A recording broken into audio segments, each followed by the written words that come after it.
Segundo Reis, capítulo 5, e nós vamos ler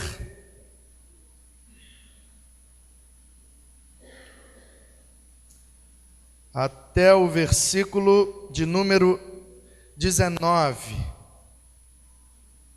É uma história muito conhecida por nós, mas vamos lê-la. Vamos ler a história com as lentes do nosso tema da juventude deste mês. Viver profundo. Portanto, a proposta é mergulhar profundo junto com o Naamã. Vamos ver aí o que o Senhor tem para nós. Segundo Reis, capítulo 5, a partir do primeiro versículo.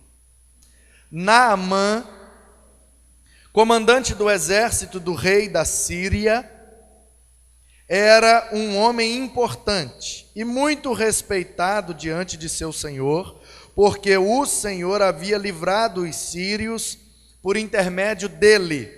Era um guerreiro valente, porém leproso. Eu estou lendo na versão Almeida, século 21. É um pouco diferente, talvez, da versão que você tem em mãos, mas o sentido é o mesmo. Verso 2. Numa das suas investidas militares, os sírios haviam levado cativa uma menina da terra de Israel, que passou a servir a mulher de Naamã. Ela disse à sua senhora: quem me dera, na sua versão pode estar escrito Oxalá, é a mesma coisa. Quem dera o meu senhor, no caso o Naamã, procurasse o profeta que está em Samaria, no caso Eliseu. Ele o curaria de sua lepra. Então Naamã foi dizê-lo a seu senhor, ao rei, né? Assim falou a menina de Israel.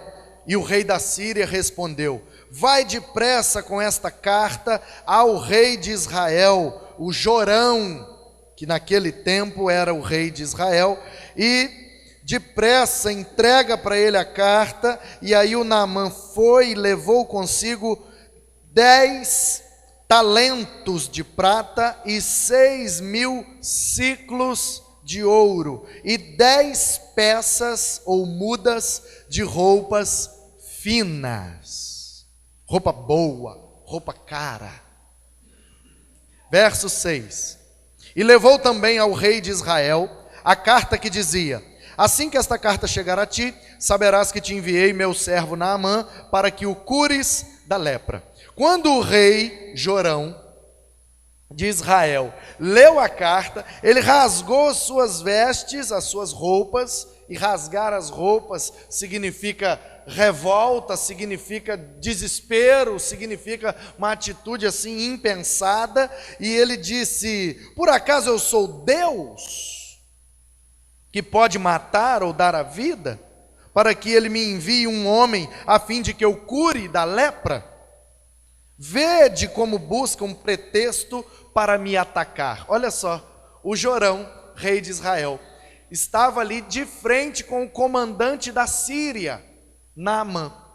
E o comandante do exército trazia aquela carta com um pedido que, para o entendimento do rei, era um pedido absurdo. Cura esse homem da lepra dele. O que o rei Jorão de Israel pensou? O rei da Síria, Ben-Hadad, está querendo me atacar mais uma vez, está querendo mais uma vez me dar prejuízo, está querendo mais uma vez me dar problema, e vem com esse pretexto, com esse comandante trazendo a carta. Para quê? Para eu brigar com o comandante e ele ter um pretexto para brigar comigo. Verso 8. Quando Eliseu, o homem de Deus, ouviu que o rei de Israel havia rasgado as roupas, as vestes, mandou dizer ao rei: por que rasgaste as roupas? Está tão caro a roupa? Você está rasgando? Tudo bem que você é rei, mas envia-o a mim e saberás que há profeta em Israel. Eita, eu gosto assim, hein? Eu gosto assim. Sujeito homem, que bate no peito e diz: manda para mim. Joga nos meus peitos que eu resolvo. Eliseu de Deus. Verso 9: Naamã foi com seus cavalos e com seu carro e parou na porta da casa do Eliseu. E então este lhe mandou um mensageiro para dizer: vai tomar banho.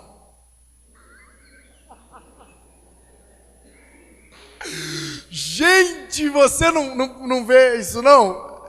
Eu vejo a cena, eu leio a Bíblia assim, meio que vivendo a história junto. Eu vejo a cena, o Eliseu, você sabe que o Eliseu era careca, né? Esses caras carecas eles são uns perigos, rapaz. O Eliseu lá dentro de casa, tranquilo, né? De boas. De repente chega lá fora o Naamã, comandante do exército da Síria. Cheio de cavalo, cheio de carro, cheio de pompa, cheio de 9 horas, cheio de não me toque, literalmente, porque ele era leproso. Né? E aí, vim falar com o profeta Eliseu aí, que mandou avisar o rei que era para eu vir falar com ele. O Eliseu não está nem aí para ele. Mandou um mensageiro. Tipo assim, se fosse nos dias de hoje, eu vou tentar aqui numa brincadeira contextualizar. Brincadeira. Eu quero falar com o pastor. Aí o pastor está lá tranquilo de boa, o seminarista. Vai ver o que é lá. Mandou o seminarista. Mandou o ajudante, mandou o mensageiro. Tipo assim, eu não quero nem falar com ele. Manda ele ir tomar banho. Não é o que está escrito aí? Vai lá no Jordão e 7 mergulhos. Vai tomar banho? Quero falar com você não. Mandou o homem tomar banho no Rio Jordão. E aí, verso 11. Naamã ficou indignado, é claro. Qualquer um ficaria. Pô, vim falar com o cara nem me dá ideia, ainda manda eu tomar banho? Ficou indignado dizendo: eu tinha certeza de que ele viria me encontrar e invocaria em pé o nome do Senhor, seu Deus, colocaria a mão sobre as minhas feridas e eu ficaria curado da lepra. O Naamã quer ser curado, mas ele quer do jeito dele. Só que Deus não faz do nosso jeito. Deus é soberano e só faz do jeito que Ele quer. Verso 12. Por acaso os rios Abana e Farfar de Damasco, capital do meu país, da Síria, não são muito melhores, muito mais limpos e muito mais bonitos do que o rio Jordão de Israel?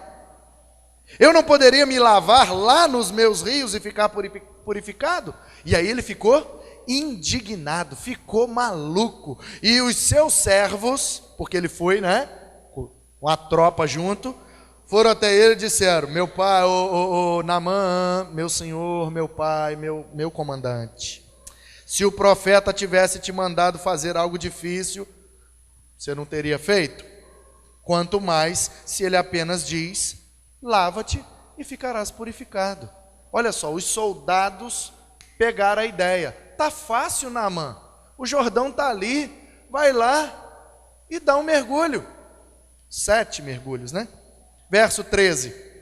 Os servos orientaram, aconselharam, e o 14 diz o seguinte: ele desceu e mergulhou no Jordão 7 vezes. Curioso que o verbo que antecede o mergulho é o verbo descer. Aqui é uma questão mesmo geográfica, porque em Samaria, para chegar no Rio Jordão, desce um morro. Mas curioso, não? Que um homem tão altivo, um homem tão soberbo, um homem tão prepotente precisa descer para ficar curado. No mínimo, curioso. E ele se molhou, mergulhou 7 vezes, conforme a palavra do homem de Deus, e a sua pele tornou-se como a pele de um menino e ficou purificado. Ou a sua carne tornou-se novamente em carne purificada e ele ficou curado. Então, ele voltou ao homem de Deus, foi lá falar com Eliseu, com toda a sua comitiva.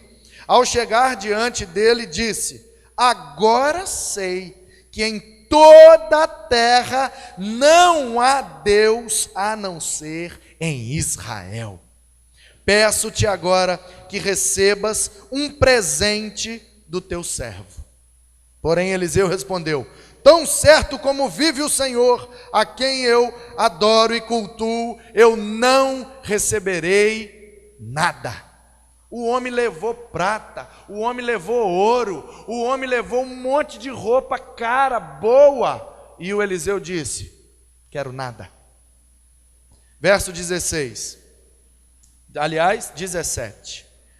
Naamã disse: deixa ao menos que este teu servo leve 2 mulas carregadas de terra, porque este teu servo nunca mais oferecerá holocausto, nem sacrifício a outros deuses, senão ao Senhor. No caso, este teu servo, Naamã estava falando dele mesmo. Deixe que eu pegue um pouco de terra daqui de Israel, para levar lá para a Síria, para adorar ao seu Deus Eliseu.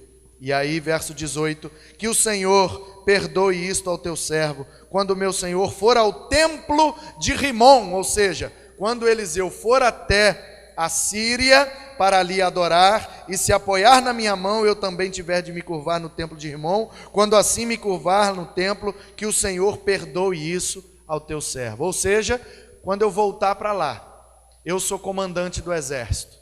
Eu não vou pedir conta do meu emprego, eu não vou abandonar meu país, eu não vou abandonar minha família, eu vou precisar de vez em quando prestar culto ao Deus dos sírios. Que o Senhor perdoe toda vez que eu fizer isso. Eu estou com a consciência pesada, eu só quero adorar o Deus de Israel, mas eu tenho que voltar para casa. E o Eliseu disse a ele: vai em paz. Vai em paz. Amém. Tenho pouco tempo, por isso vou tentar ser o mais objetivo possível. Mas eu peço a sua atenção e a sua compreensão. Quero aproveitar que o nosso tema é viver profundo e aproveitar que esta passagem diz que um homem deu 7 mergulhos, juntar tudo isso e pensar que nós precisamos mergulhar profundo em Deus, na presença de Deus. Mergulhar profundo com Naamã. E as lições que nós extraímos desse texto são fantásticas, muito excelentes para nós. E eu quero começar te dizendo que essa história aconteceu por volta do ano 850 antes de Cristo. Portanto, nós estamos vendo uma história que aconteceu há quase 3.000 anos atrás. Isso aconteceu, e eu acredito que isso aconteceu exatamente do jeito que está escrito aqui. E aí, o Naamã era o comandante do exército da Síria, cujo rei era Ben-Hadad. E a Síria, você deve se lembrar, se você leu o primeiro livro dos reis, no capítulo 20, a Síria era inimigo de Israel, era um povo inimigo. E no capítulo 20 do primeiro livro dos reis, conta a história de como Ben-Hadad investia contra Israel. E de vez em quando a Síria vinha e atacava Israel, porque a Síria ficava ao norte da Palestina, ao sul ficava Judá, capital Jerusalém. O rei, naquele tempo, Jeorão. No norte ficava Israel, capital Samaria. O rei Jorão. Acima de Israel ficava, de um lado a Fenícia, do outro lado a Síria. Lembra daquela mulher que Jesus curou? Ela era Ciro-fenícia, porque ela era daquela região. Então, queridos, nós estamos aqui diante de um texto que traz, no seu bojo principal, uma cura de uma doença de pele. A Bíblia traduz como lepra, mas a palavra saraat, no hebraico, que é o original aqui, ela dá a ideia de uma doença de pele. Saraat, uma doença de pele. Muito provavelmente a lepra, como nós conhecemos hoje, a doença de hanseníase, porque o Hansen, o cientista que descobriu o bacilo que causa essa doença, então a doença leva o nome dele. Porém, era uma doença de pele, uma doença degenerativa, uma doença que causava um incômodo àquele homem. E talvez você pense assim: uai, pastor, mas na Bíblia não diz que as pessoas que tinham lepra, que tinham essas doenças de pele muito forte, elas não tinham que ficar separadas, fora do convívio do restante das pessoas, porque essa doença era muito contagiosa? Eu li o livro de Levítico, capítulo 13, e lá orienta a fazer dessa forma. Ok, mas só que você precisa se lembrar que o Naamã não é israelita, ele é sírio. E os sírios não conhecem a lei de Moisés. Os sírios não vivem de acordo com a lei de Moisés. Portanto, na Síria era permitido aos leprosos conviver e trabalhar e viver normalmente. Por isso que esse homem é leproso e continua como comandante do exército, que era diferente. Israel é de um jeito, lá na Síria é de outro jeito, é outro país, tem outras leis. Então, querido, nós conhecemos a história, já ouvimos muitos estudos, muitas pregações, muita coisa já foi falada aqui.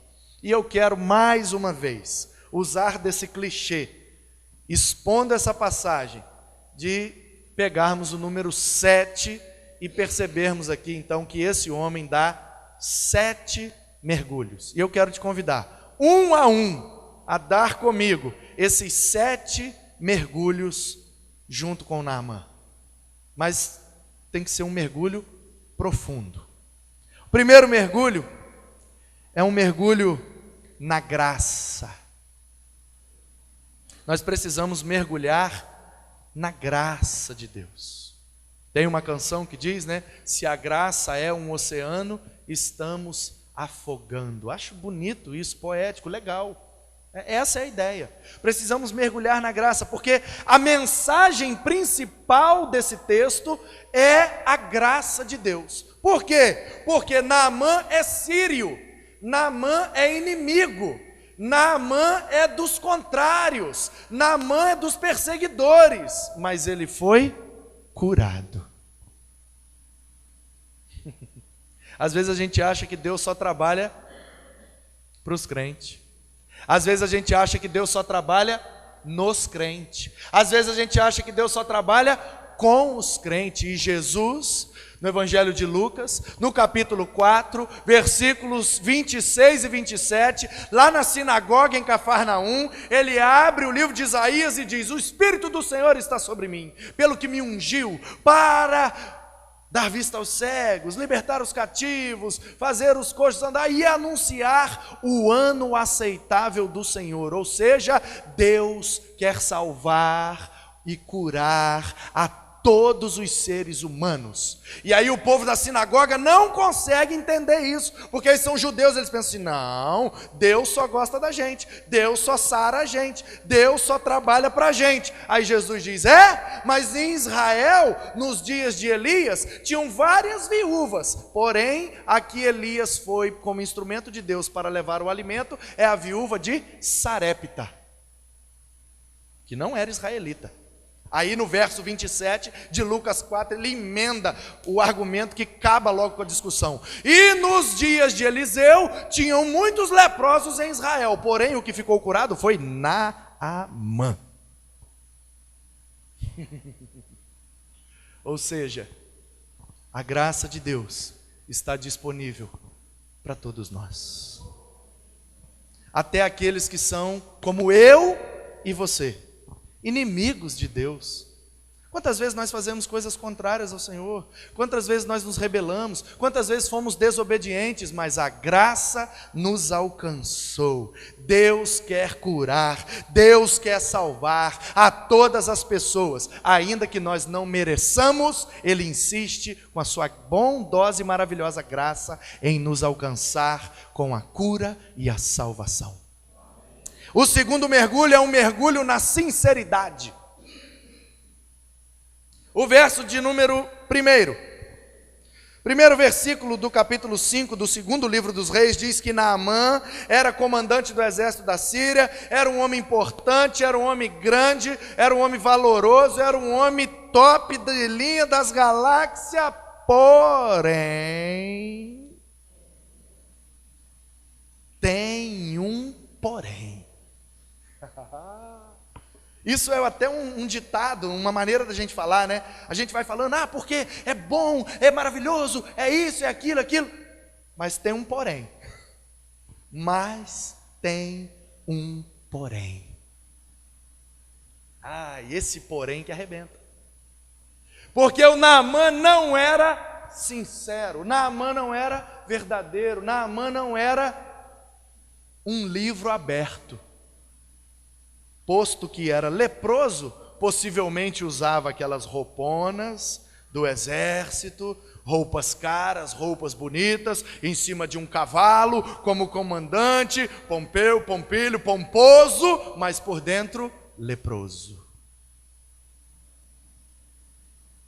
E quantas vezes eu e você temos uma capa de santidade, uma capa de espiritualidade, uma capa de profundo conhecedor das coisas de Deus, e por dentro, leproso.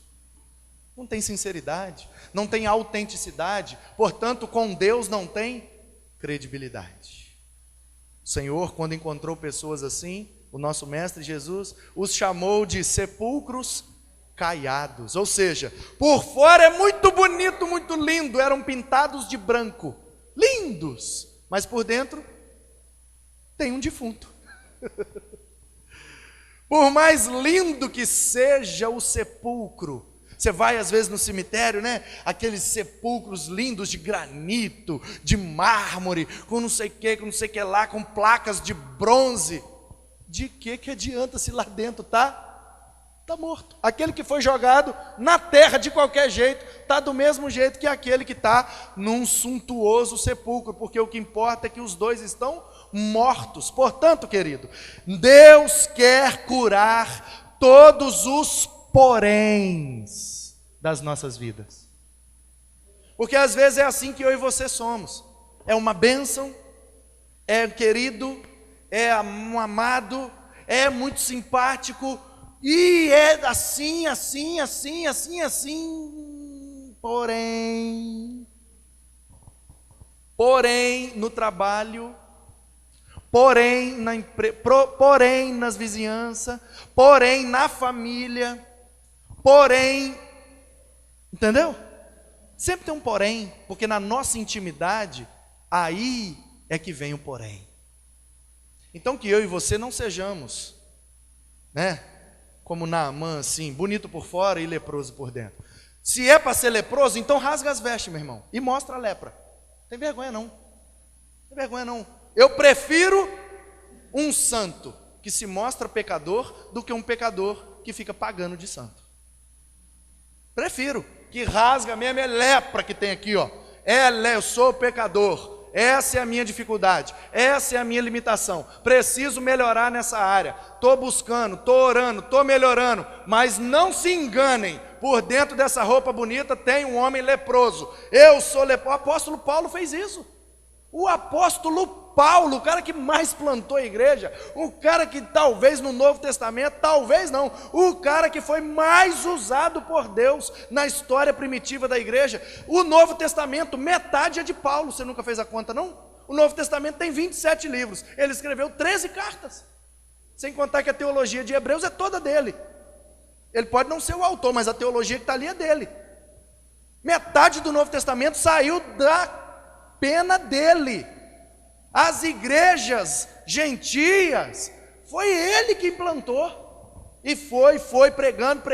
As que ele não plantou, foram plantadas por influência da sua pregação. Aí esse homem, que é, depois de Jesus, óbvio, o maior homem do Novo Testamento, ele vira e fala, dos pecadores, eu sou o pior. Fiel é esta palavra, que Jesus Cristo é o Senhor, e que Ele vai terminar a boa obra em nós, mas nós não prestamos. E dos que não presta, eu sou o pior. Que é isso? Se o Paulo falou isso, eu sou o que então, gente? Eu sou entendeu? O vice-troço do subnegócio. Entendeu? Sou nada, ninguém. Portanto, que possamos nessa noite mergulhar num rio de sinceridade e rasgarmos as nossas vestes e não termos medo de mostrar nossas fraquezas e os nossos pecados, pois isso nos fortalecerá para poder sermos curados. O livro de Tiago, ele dá um conselho para a igreja: confessai os vossos pecados uns aos outros para que sejais curados. Porque quando a gente bota para fora, quando a gente é sincero, quando a gente tem coragem de se expor, a gente começa a entrar num processo de cura. Então não esconda a sua lepra. Mergulha no rio da sinceridade. Joga para os quatro ventos mesmo. Se humilhe debaixo da potente mão de Deus, que Ele ao seu tempo te exaltará. Terceiro mergulho é um mergulho no ministério. Ai, tem gente que precisa mergulhar no ministério, viu? Deus deu dons, Deus deu talentos, Deus deu condição física, geográfica, espiritual, emocional, e a pessoa fica fugindo de mergulhar de cabeça profundamente no ministério que Deus tem para nós. O verso 2 a 4 diz que quando em uma das investidas da Síria em Israel, e era comum naquele tempo, quando uma nação batalhava contra outra, e aí matava, geralmente sobravam as mulheres, sobravam as crianças, sobravam uns bichos, umas pratas, uns ouro, eles pegavam o que a Bíblia chama de despojos, pegava tudo aquilo e levava embora. Isso aqui é o lucro da guerra.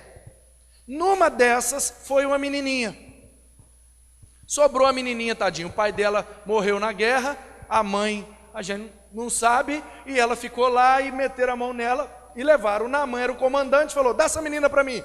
Levou para a casa dele. Chegou lá, aí Dona Maria, não sei como é que chamava a mulher do Naamã, mas ele chegou lá e falou: trouxe uma menina para te ajudar aí no serviço. Ela, esposa do comandante, claro que era uma madame da Síria, ela, pois não, mais uma empregadinha aqui para trabalhar. E aí a menina foi trabalhar, só que a menina era de Israel. A menina conhecia o Eliseu.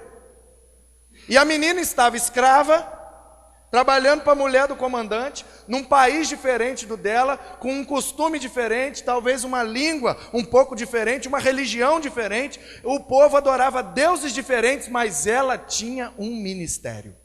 E o ministério dela era falar do poder de Deus. Ela mora dentro da casa, ela trabalha para a esposa, então ela sabe que o patrão tem lepra. O povo de fora talvez não saiba, mas ela que está na intimidade, ela sabe. Aí ela vira para a patroa e fala: quem dera se o patrãozinho fosse lá em Samaria, lá tem um carequinha, homem de Deus, hein? Me conta mais sobre isso. Não, ele pode curar, porque tem umas histórias lá que o negócio, vou te falar, é um homem de Deus mesmo. O povo diz lá, não tem um disque? Tem disque pizza, disque lanche, mas tem o disque, diz que tem poder, diz que faz milagre. Então, o povo lá em Samaria diz que o Eliseu é homem de Deus. Ela falou. Perceba comigo que a circunstância dessa menina é totalmente adversa. Ela é escrava, ela perdeu a família, ela perdeu tudo. Perdeu os sonhos, perdeu tudo que ela tinha. Se ela gostava de um menininho lá e estava de olho, acabou, foi levada como escrava, foi embora. Foi levada, era uma criança, uma menina, foi levada para ser escrava na casa do comandante. Ela não olha para a circunstância, ela não olha para a dificuldade, ela não olha para os prejuízos, ela não olha para as coisas que ela perdeu, ela olha para o poder de Deus e anuncia esse poder. Se for lá, Deus pode curar. E quantas vezes eu e você, por causa das circunstâncias, por causa dos negocinhos pequenininhos, por causa das dificuldadezinhas, as adversidadezinhas, a gente, não posso mais falar de Deus, não posso mais servir a Deus, não posso mais anunciar das grandezas e do poder de Deus, porque as coisas estão difíceis, a crise está braba. A menina era escrava, lá na Síria, mas ela fez o que ela foi chamada para fazer. E o Senhor foi exaltado porque ela falou. Deus quer nos usar em todas as circunstâncias. Deus quer nos curar.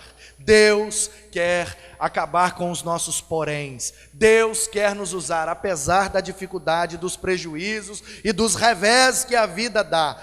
E nós precisamos, além de mergulhar na graça, na sinceridade, no ministério, precisamos mergulhar na solução dos problemas. Muitas vezes nós ficamos focados nos problemas e esquecemos de focar na solução.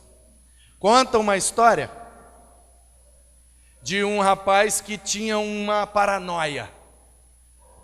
E ele ficava em cima da cama, ele achava que tinha alguém embaixo da cama. Aí ele e olhava embaixo da cama. Aí ele via que não tinha ninguém embaixo da cama, ele pensava, deve ter alguém em cima da cama. Aí ele pulava em cima da cama e não tinha ninguém. Aí ele pensava, deve estar embaixo da cama. Aí ele ficava, vai para baixo, vai para cima, vai para baixo, procurando o inimigo. E ele passava a noite em claro, não dormia. Chegava no outro dia no serviço, ficava pescando, não conseguia render, até que o patrão chamou e falou, cara, não tem condição, o que está acontecendo com você? Ele, rapaz, não estou conseguindo dormir. Tem um inimigo lá em casa, tem um bicho lá, que quando eu estou em cima da cama, ele está embaixo. Quando eu vou para baixo, ele vai para cima. E eu fico atrás dele a noite inteira e não consigo achar. Aí o patrão chamou e falou, não, você não vai trabalhar mais não, peraí. Vou te encaminhar aqui para um psiquiatra. Te levar aqui num psiquiatra, o seu problema...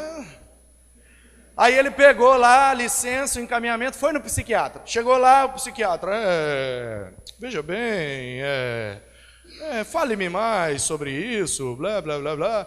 Está em cima, está embaixo, vai embaixo, está em cima. Então, nós precisamos fazer um tratamento que pode demorar de 2 a 4 anos. Você vai precisar tomar uns medicamentos, vai precisar disso, daquilo. E vai custar tantos reais. Aí ele pegou o papel, voltou lá no patrão e falou aqui, não tem condição não. 2 a 4 anos, um monte de remédio, caro desse jeito. Ah não, vou para casa, deixa eu com a minha paranoia mesmo, eu me viro. Eu tomo café, eu tomo rebite, eu tomo energético, eu vou trabalhar de qualquer jeito. Voltou para casa, chegando em casa ele encontrou um primo dele. O primo dele era marceneiro. Aí ele chegou e falou, rapaz, eu tô doido, o que foi? Não consigo trabalhar, não consigo dormir, eu tô doido. O que foi? Não, e lá dentro de casa, vem cá para você ver. O primo dele, marceneiro, entrou. O que foi? Nessa cama aí, ó. Quando eu estou em cima, tem um homem embaixo. Quando eu vou para baixo, tem um homem em cima. Eu fico procurando um homem, o homem não aparece, está em cima, está embaixo, está em cima. Eu não durmo. Aí o primo dele, marceneiro, falou, vou resolver seu problema, peraí. Foi lá, pegou o serrote e cortou o pé da cama. E pum, botou o estrado no chão direto e falou, agora deita aí. Ele deitou. Cadê o inimigo? Aí ele sumiu. Problema resolvido. Sabe qual é a diferença? O psiquiatra focou no problema. O marceneiro focou na solução do problema. Uma vez... E agora já era. Amém? Uma vez uma grande fábrica, dizem que essa história é verídica, eu não sei. Uma grande fábrica de pasta de dente, de creme dental, passou por um problema.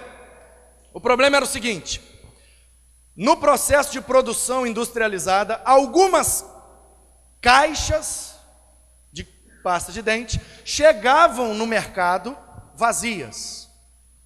Uma máquina fazia as caixas, outra máquina colocava a pasta dentro do tubo e a outra máquina botava o tubo com a pasta dentro da caixa, embalava e botava lá para ir ser distribuído.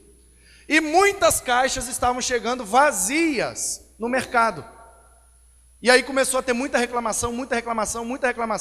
O engenheiro de produção reuniu a equipe, contratou especialistas e tal. E vamos ver aí o que a gente faz, vamos inventar uma máquina mais potente, mais cirúrgica, mais detalhista, para poder não deixar a caixa vazia. E aí foi projetos e desenhos, e vamos fazer uma máquina assim, vamos construir não sei o que lá. E aí pegou aquele monte de engenheiro e levou lá na área de produção.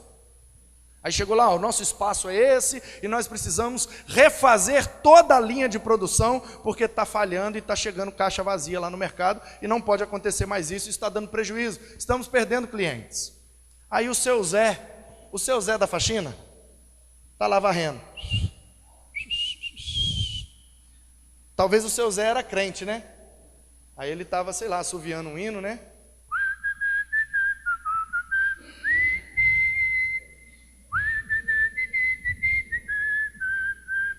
Seu Zé, aqueles monte de engenheiro, tudo com PhD em Harvard, porque vamos construir uma máquina, o seu Zé só. Qual é o problema aí, patrão? Ô Zé, vai varrer. A conversa aqui é engenharia, entendeu? Engenharia mecatrônica, engenharia de produção, engenharia estratosférica, galactinática. Aí o seu Zé, tá bom. Qual é o problema, patrão? O problema, Zé, é o seguinte, tá passando aqui, ó, as caixas estão passando, o tubo não está entrando, elas estão caindo vazia e estão indo vazia para o mercado. Nós temos que desenvolver uma linha de produção que não dá falha. Aí o Zé, é muito simples. O Zé da faxina, entendeu? Fala, seu Zé. Qual que é a solução? Estou aqui com uma equipe de engenheiros quebrando a cabeça. Ele, é muito simples, o senhor pega um ventilador desses potentes e bota aqui soprando, a caixa vem vazia, vai voar longe, não vai cair lá. Entendeu? Bota um tufão soprando, quando vier a caixa, se ela estiver vazia, ela cai fora. Só vai cair a que está cheia e vai tudo cheio para o mercado. Um ventilador resolveu o problema. Porque os engenheiros focaram no problema. O seu Zé focou na solução do problema. Leia comigo o verso de número 5. O rei da Síria respondeu: vai depressa. Vai depressa. A cura sua está lá em Israel. Vai para Israel. Mas eu tenho que falar com o rei? Vai falar com o rei. Mas o rei não quis me receber, mandou eu falar com o profeta? Vai falar com o profeta. Mas o profeta não quis me receber, mandou o mensageiro, mandou eu tomar banho? Vai tomar banho. Foca na solução. Mas não se esqueça que você pode ir nos reis, nos profetas, nos magistrados, nos oficiais, a solução estará sempre no centro da vontade de Deus. Foca na solução, busque em Deus, porque Deus quer solucionar todos os nossos problemas, porque às vezes 11 milhões de reais não é suficiente para solucionar um problema. Pensa aí comigo, se você ganhasse agora 11 milhões de reais, aliás, deixa eu ser mais exato, 10 milhões 795 mil, se você ganhasse agora, batesse lá na sua conta, puf, puf não, né? Bang, bateu lá na conta, um bang lá, 10 milhões 795 mil reais, você resolvia muito problema? Eita, vira essa boca para mim. Mas eu quero te dizer uma verdade, 10 milhões e 795 mil ia ser uma bênção para nós, mas existem problemas que não são solucionados com dinheiro. Sabe o que é 10 milhões e 795 mil? O valor das coisas que o Naamã levou para o Eliseu. Confira comigo no replay. Diz o texto que ele levou, verso 5, 10 talentos de prata e 6 mil ciclos de ouro, não é isso? Um talento é 35 quilos, logo 10 talentos, 350 quilos. Eu fiz questão de pesquisar. Hoje no mercado mundial, 1 quilo de prata está custando em média R$3. Portanto, 1.050.000 reais em prata. 350 quilos a R$3 a grama. R$1.050.000. Ele levou 6.000 ciclos de ouro. Um ciclo são 12 gramas, é uma moeda de 12 gramas. Portanto, 6.000 ciclos dá 72 quilos de ouro. Vezes, hoje no mercado mundial, em média, R$135 a grama do ouro. Então, 72 quilos a R$135 a grama dá R$9.720.000 em ouro. Em barras de ouro. Ele levou, diz o texto, 10 mudas de roupas finas. Roupa boa. Uma muda de roupa boa hoje, para um homem, que é o profeta, seriam as 10 camisas do Dalina, ou 10 camisas Lacoste, mais uns 10 terno Armani, né? Uma muda de roupa, não é sapato nem, é só a roupa. Então, uma roupa de um profeta hoje, no contexto de hoje, você está entendendo? Estou contextualizando. Seria aí um bom terno, uma boa camisa, uma boa gravata. Umas Dudalina, umas Lacoste, uns terno Armani, mais ou menos R$25.000 você compra 10 terno Armani com 10 camisa boa e 10 gravata boa. Eu pesquisei. É isso mesmo. Então, R$1.050.000 de prata, R$9.720.000 de ouro, com mais R$25.000 de roupa, R$10.795.000 era o que o Naamã queria dar para o Eliseu. E o Eliseu fala: quero nada disso, só quero que você obedeça a ordem do Deus eterno. E a ordem do Deus eterno é: desça até o Jordão, humilhe-se e você será curado. Porque os humilhados, parafraseando, serão curados. Portanto, mergulho de número 4 é o mergulho na solução. Porque Deus quer solucionar os nossos problemas. Porque os nossos recursos vão até um ponto. Daí para lá é com Deus. Amém? O quinto mergulho é o mergulho na profecia. Na palavra de Deus, na ordem de Deus. O verso 9 e 10 diz que Naamã foi lá e o Eliseu falou: vai e mergulha 7 vezes. Não é 6, não é 8, é 7. Porque 7 é um número que simboliza perfeição. Você sabe, na cultura deles lá. Então a ideia aqui é: 7 mergulhos é uma atitude perfeita. Você vai se humilhar, você vai arrancar a roupa, vai mostrar que você é leproso, vai descer lá no Jordão, que é um rio meio esquisito, meio sujo, meio barrento, aqui na região da Samaria, e não vai lá naqueles rios bonitos lá de Damasco, não vai, você vai aqui e vai dar 7 mergulhos. Talvez o Naamã, né? Mas por que 7? Porque é assim que Deus está mandando. Porque às vezes a gente quer questionar: ah, mas um mergulho só não é suficiente, não? Mas você não é Deus, quem está mandando é Deus. Deus mandou 7, pula 7. E a Bíblia diz que quando ele mergulhou pela 7ª vez, ele ficou curado. Às vezes a gente acha que obedecer 90% resolve. Não resolve. 6 mergulhos não resolveria. O que resolveu foi 7 mergulhos. Portanto, quando Deus der uma direção, quando Deus der uma profecia, e profecia é orientação de Deus, segundo este livro, a maior profecia de todas, e o compêndio de todas as profecias de Deus para nós. Portanto, quando Deus der, mediante esta palavra, uma orientação, não tema em seguir a orientação por inteiro, porque o Deus que orienta é o Deus que cura. O 6º mergulho é um mergulho na humildade, porque o verso 11 a 14 diz que ele teve que descer. Ele ficou indignado, ele ficou revoltado, ele ficou doido, ele ficou maluco, mas ele teve que ir lá. Teve que se humilhar.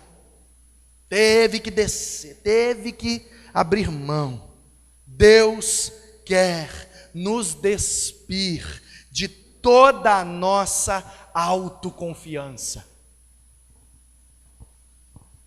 Nós somos inteligentes. Nós somos criativos, nós somos bem relacionados, a gente tem até um dinheirinho no bolso e a gente acha que essas coisas vão resolver tudo. A gente tem uns amigos, a gente tem uns conhecidos, a gente tem uns contatos, a gente manda um zap e resolve tudo. Tem coisas que não dá para resolver sozinho. Tem coisa que tem que se humilhar. O profeta Jeremias diz no capítulo 17, se você quiser ler comigo ou quiser ouvir, olha o que diz o profeta Jeremias. Jeremias 17. Quiser acompanhar comigo? Jeremias 17. Diz assim. Olha só. Profecia, hein? Jeremias 17. O pecado de Judá está escrito com um estilete de ferro, com ponta de diamante, e está gravado na tábua do seu coração e nas pontas dos seus altares. Ó, Jeremias profetizando contra Judá. Judá é o povo top de Deus, os judeus. O pecado de vocês está entranhado em vocês.